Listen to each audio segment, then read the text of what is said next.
the apostles, the evangelists, the teachers, the preachers. Be careful, else you're going to go to hell. If you continue with that trend of exploiting Mama Mboga, who has already been exploited by the politicians, you are using the Bible to become the best professional beggars. You spend a lot of time talking about how these people should support you. You are driving V8s. You are living in Runda in big porch estates when those people are living in poverty, a very, very poor lifestyle. I am urging, if any church should collect offerings and tithes and special offerings, that offering should be divided among 4 categories of people: the priest, the widow, the orphans, and the strangers. Apart from that, I am asking the church members not to give tithes and offerings. Don't give those special offerings. Bakugenda eri gwe omusumba, omubulizi w'enjiri, ni Abasomesa, Nabbi, n'abalala nga obuweereza obutaano, ate MUKAMA bwe yagaba okusinziira ku ki ku Befeso 4 ate 11. Ono omusumba wa Kenya naye ebigambo byayogedde asinga abasumba bawano babiwuliriza, n'abasumba okwetoloola ensi yonna ekkanisa egenda kuwona. Njagala nsooke mu kuteereyo omuwulirize ebigambo byayogedde, then nkomewo mwabalya school fees nganze ebigambo biri mu Luzungu sobola okuba nga ate tubiza mu Luganda, n'ensonga ze yamenyemenye eri ekkanisa. This is a good man. Singa abasumba bonna babawe batyo, wadde waliwo byesikkaanya naye era ngenda bikuwa, naye ate ebintu ebisinga byonna nzikaanya naye. Basumba mwemweddeko, otherwise omusajja bagaye mugenda Mugeyena. Kamukuteereyo mu dakiika emu kitundu omuwulirize ate tusobole okuba nga tukomawo. The apostles, the evangelists, the teachers, the preachers. Be careful, else you're going to go to hell. If you continue with that trend of exploiting Mama Mboga, who has already been exploited by the politicians, you are using the Bible to become the best professional beggars. You spend a lot of time talking about how these people should support you. You are driving V8s. You are living in Runda in big porch estates when those people are living in poverty, a very, very poor lifestyle. I am urging, if any church should collect offerings and tithes and special offerings, that offering should be divided among 4 categories of people: the priest, the widow, the orphans, and the strangers. Apart from that, I am asking the church members not to give tithes and offerings. Don't give those special offerings. Kale ndowooza omuwulidde. Tusooke tusome Abefeso 4:11 agamba bw'ati, Abefeso 4:11 agamba bw'ati, it was he who gives gifts to people. He appointed some to be apostles, others to be prophets, others to be evangelists, others to be pastors and teachers. Kakati ulira mbu okusinziira ku bigambo by'omusumba oyo agamba abaweereza ba Katonda mmwe abagwa mu buweereza obwo obutaano bwamenye muyitiriza okubanga ate munyuunyunta endiga. Mbw abantu bano abannabyabufuzi babayisiza bubi. Ekyo kituufu okusinziira ku mawanga ag'enjawulo. Political system tetambula bulungi. Abannabyabufuzi bali mu kwekusa bwekusa.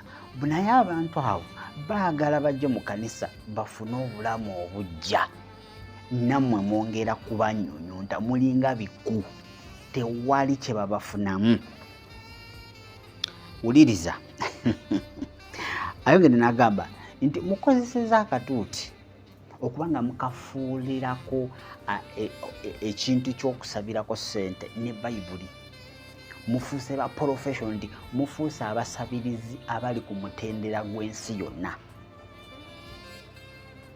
buli mbwe mujja katuuti mugeza nnyo mufuba nnyo okubanga musomesa abantu bano okuwaayo okusinga okubasomesa Kristo ne mubasomesa ne methods ez'okuwaayo. Era osanga amakanisa amalala mulimu ebibbo nga 8 nokwebuza ebibbo 8 byonna byaki? Offering, tithe, evangelism, love offering, construction, special offering, radio, TV. Abasumba mu bamutufudde ki? Ebibbo 8 byonna mwagala mu ssente. Ebibbo 8 rent. Ennyumba ya musumba ebyokulya. Abaana betulabirira. Ebigwa tebiraze. Mukama Katonda wange. Nosisinkana church erimu abantu nga 5 ng'ebibbo byagala kwenkana n'abantu obungi. So, katono omusumba agamba mufubye nnyo okubanga muyigiriza abantu engeri y'okuwaayo. Special offering ekola ki? Ne mugisomesa abantu bagikwate. Construction. Love offering. N'ebintu ebirala byemugunjizaawo mu makanisa. Byo mufubye nnyo okubanga mubiyigiriza abantu. Naye abantu ne mulemerera okubanga ate mubayigiriza Kristo. Singa amaanyi ge muteeka mu kuyigiriza abantu ebiweebwayo ebyenjawulo ge muteekamu n'okusingawo okubanga muyigiriza abantu a Kristo ekyalibadde kirungi. So obudde bwammwe we mujja katuuti mubeera ku ebyo. Omusajja ono pastor nayongedde nannyonnyola n'agamba nti muvuga VX osula mu state tetuukika nako olina abakukuuma. Naye bano abasajja b'osolooza buli ddakiika buli after service n'oleetayo ekirala bambi abamu babagoba mu nnyumba tebalina byakulya. Mwe mwongera kugejja mbuto bo bongera kukogga, mwongera kuba bulungi bo beeyongera kuba bubi ddala. We mukyuse emmotoka buli ssaawa kitegeera motoka muzikyusa nga we mwagala bo bongera mwe mwongera kuyitimuka kumanyika nsi yonna kugulawo zi radio kugulawo zi TV kukyusa mamotoka kuzimba bizimbe. Naye bano abantu bemusolooza mu ssente mulemereddwa bayamba spiritually bakule naye ate ne financially oba physically nayo temubayambye. Bali mu bulamu obubi ddala. Kakati ono pastor alese suggestion esimanyi oba ogiwulidde gwe yali school fees agambye ebiweebwayo n'ebintu ebirala byonna abadde asaba bigabanyizibwemu emirundi 4 bitya kabona atwaleko paati bannamwandu mu kyaki batwaleko ekitundu bamulekwa batwaleko ekitundu ne ba strangers bano abazze bane sina gyendaga simanyi mbuze simanyi biki nabo bafuneko portion, which means nti 100% divided by 4 omusumba atwaleko 25% pastoral team okitegedde 25% bannamwandu babaweko 25 bamulekwa babaweko 25 n'aba bino abagwira bano bambuze biki 25 naye bameka abasumba ennaku zino be babala n'ebiweebwayo ava ku kyaki nga biri mu bbuutu agenda nabyo.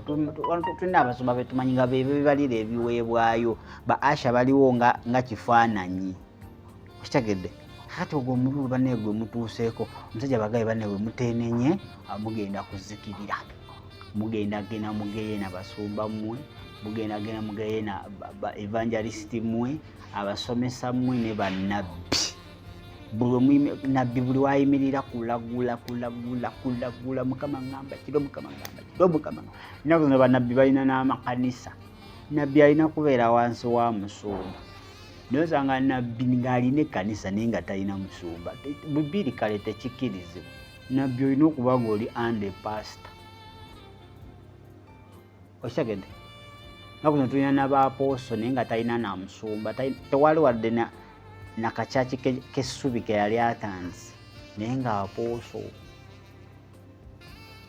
tulina babishopu b'amannya naye nga omubuuzo bwa bishopu bw'omu bikolwa buli wa tewali kakati simanyi gwe bookiraba otya njagala mpe view yo mu comment section ebiweebwayo bino wamukkiriziganya n'omusumba babigabanyeemu emirundi ena ekyokubiri agambye kiba tekisoboka then abantu balekere okuwaayo people should stop giving because balemereddwa okubanga bayamba ku bana abantu basumba bekusaba bagagawadde mukoma kuba pastor bayi nga alinya VX ng'agenda naye newoolwaza there is no way tasobola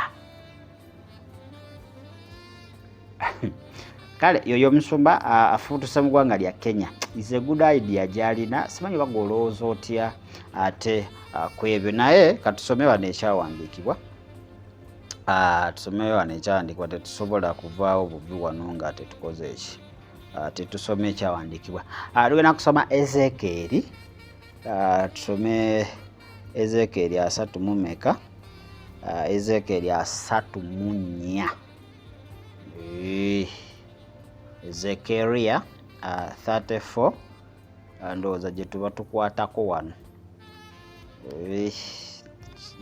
kino ekyawandiikibwa kigenda eri abasumba mwenna naffenna bekikwatako ate tusobole okuba nga tuyemegamba wati this is what the Almighty Lord says I am against the shepherds and will hold them accountable for my flock. I will remove them from tending the flock so that the shepherds can no longer feed themselves. I will rescue my flock from their mouth and it will no longer be food for them.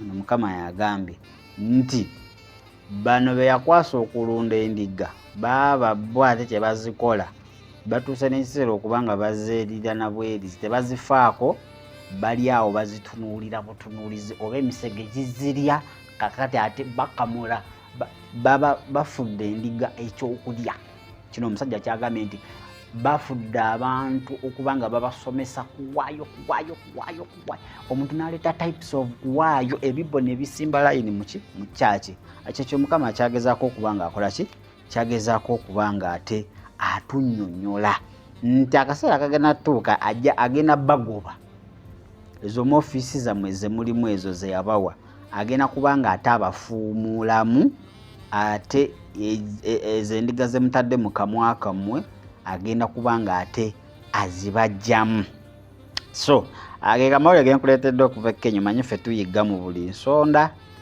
mu comment section ojja kubanga ate otuwa endowoozayo ku kikyolowooza okusinziira ku bigambo by'omusumba oyo asinzidde mu ggwanga eryaki mu ggwanga erya Kenya obwo obubaka bugenda eri abasumba bonna ate Mukama atuyambe tusobole okuba nga te tutegeera amazima n'amazima gatufuula ab'eddembe ojja kusoma Ezekeeri 3:4 almost yonna naye 3:8 agamba wati as I live says the Lord surely because my flock became a prey and my flock became food for every beast of the field because there was no shepherd nor did my shepherds search my flock but the shepherds feed themselves and did not feed my flock. Ezekeeri 3:8 ojja kusoma Ezekeeri 3:8 yonna eyogera kuba n'aba abasumba ababulizi b'enjiri n'abalala mbobo beekusa bokka beefaako bokka ekitegedde alina babulira enjiri ebakamula ne transport mumugyemu mumuwe yateeke mu mmotoka ye atwale ewaka ateeke mu banka ng'otambuza ebigero ddeyo ng'obonaabona kale ndowooza basumba tujja kweddako oba abaweereza ffenna tujja kuba nga ate tweddako Mukama atuyambe atukole okwagala kwe tuve ate okuba nga tunoonya ebintu bye tunoonya tugenda bireka ku nsi kuno.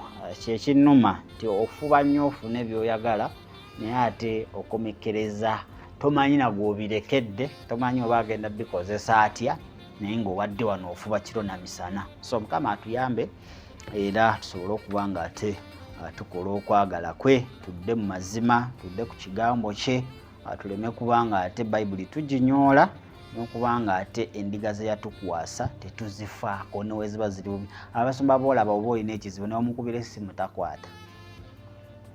takwata n'osindika WhatsApp okukuddamu kizibu, naye musindika WhatsApp musumba yateekako kimu kya 10. My goodness, engeri gyakuddamu yo speed y'amaanyi kitegedde.